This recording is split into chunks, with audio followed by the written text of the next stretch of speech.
আসসালামু আলাইকুম রহমতুল্লাহি ওয়া বারাকাতুহু।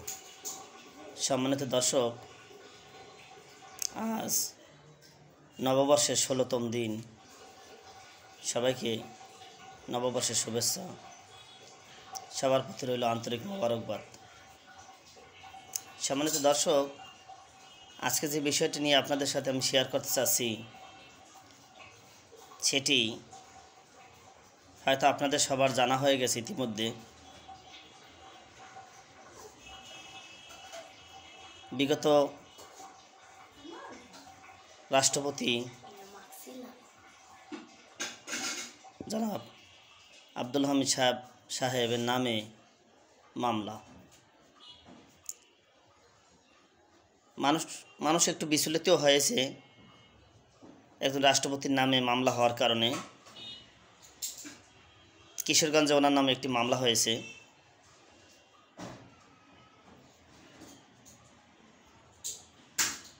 আমরা জানি না এটি কি রাজনৈতিক কারণে হয়েছে না আসলে সত্যিকার অর্থে সে দোষী, সেজন্য মামলা হয়েছে।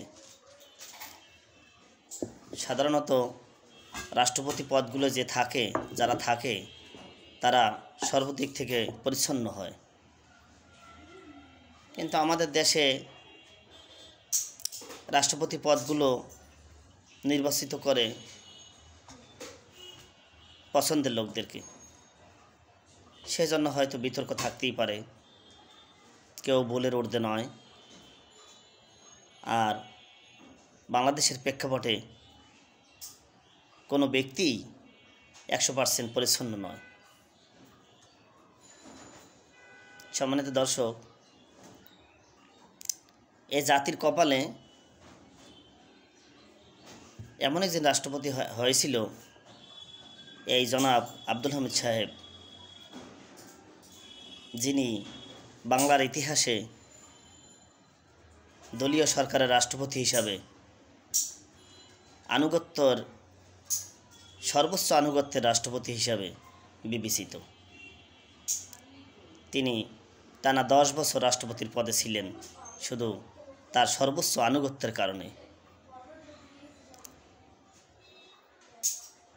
বিগত সরকার বাহাদুরের শাসনামলে এ জাতির কপালে, এ জাতির ভাগ্য আকাশে অনেক বিপদ এসেছে, অনেক দুর্দিন এসেছে, অনেক মেঘাচ্ছন্ন দিন হয়েছে, কিন্তু কোনো দিন নিজ দায়িত্বে এ জাতির জন্য,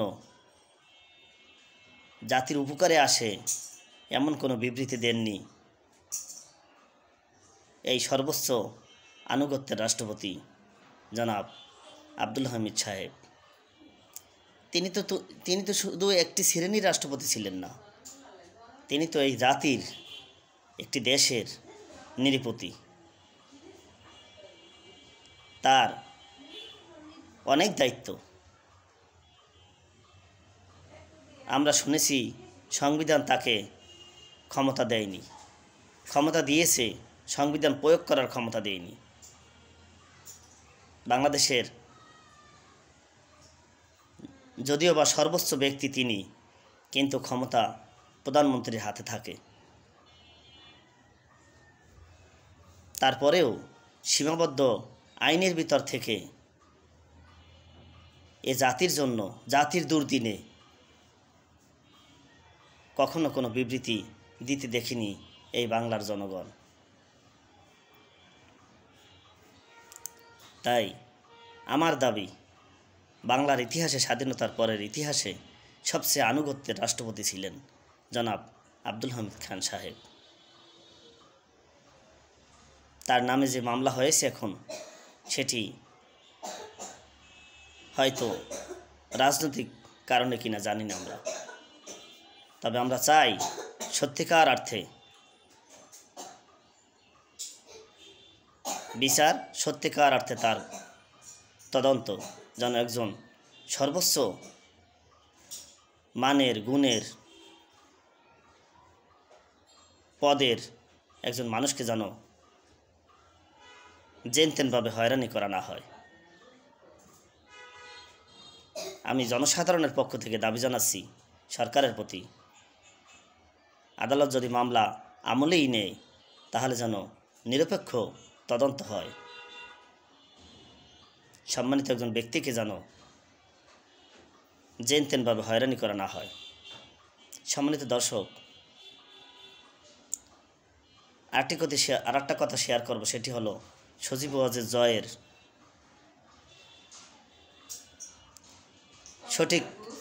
সঠিক বিবেচনা, তার দরদ মাখা শুভবুদ্ধির উদয়।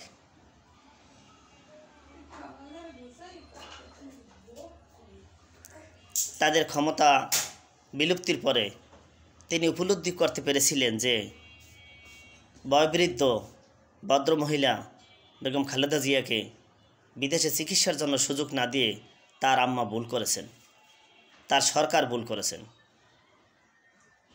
এটি তিনি উপলব্ধি করতে পেরেছিলেন তাদের ক্ষমতা বিলুপ্তির পরে। এই উপলব্ধি যদি তাদের ক্ষমতা থাকাকালীন হতো, আর তিনি তো উপদেষ্টা ছিলেন, বিগত প্রধানমন্ত্রীর তথ্য প্রযুক্তি উপদেষ্টা, তিনি যদি অনুরোধ করতেন তার আম্মাকে,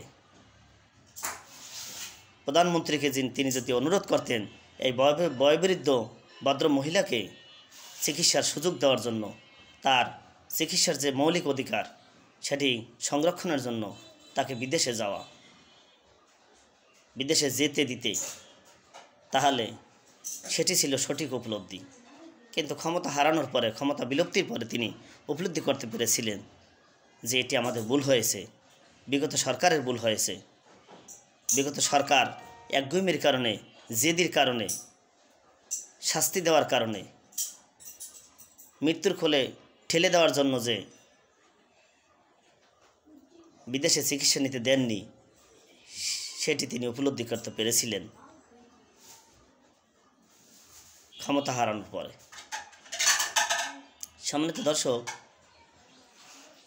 আপনারা হয়তো জানতে পেরেছিলেন জাতীয় পার্টির নেত্রী হোসেন মোহাম্মদ এরশাদের সহধর্মিণী রওশন এরশাদের চিকিৎসার ব্যাপারটা। তিনি দীর্ঘদিন তিনি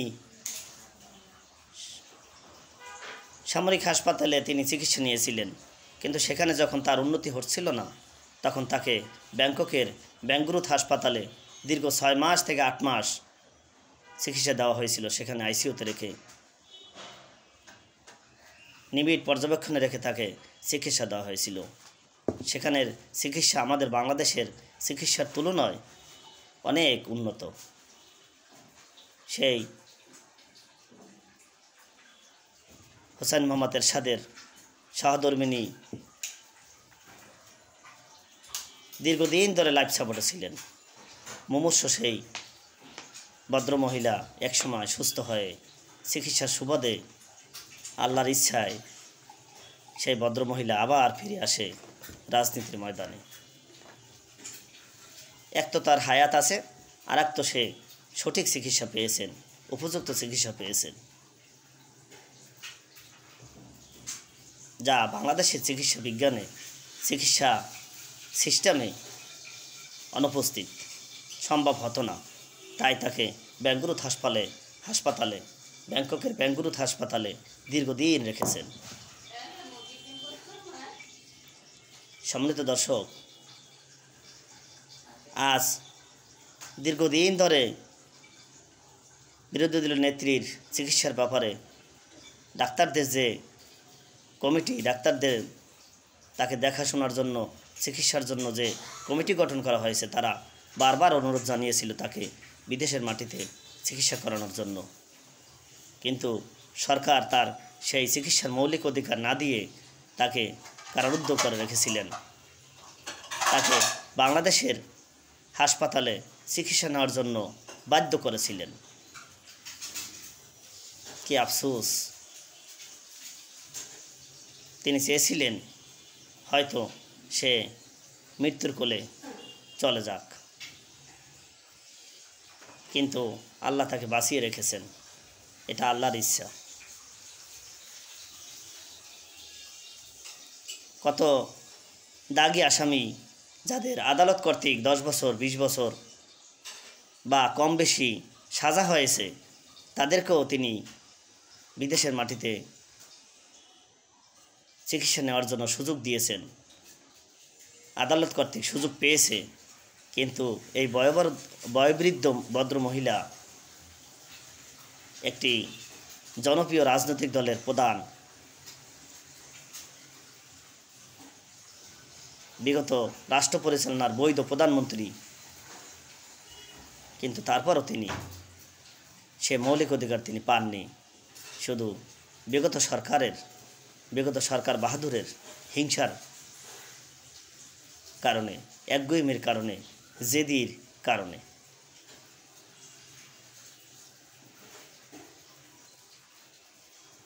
সম্মানিত প্রধানমন্ত্রীর মাননীয় সেই প্রধানমন্ত্রীর তথ্য উপদেষ্টার যে উপলব্ধি, সে উপলব্ধি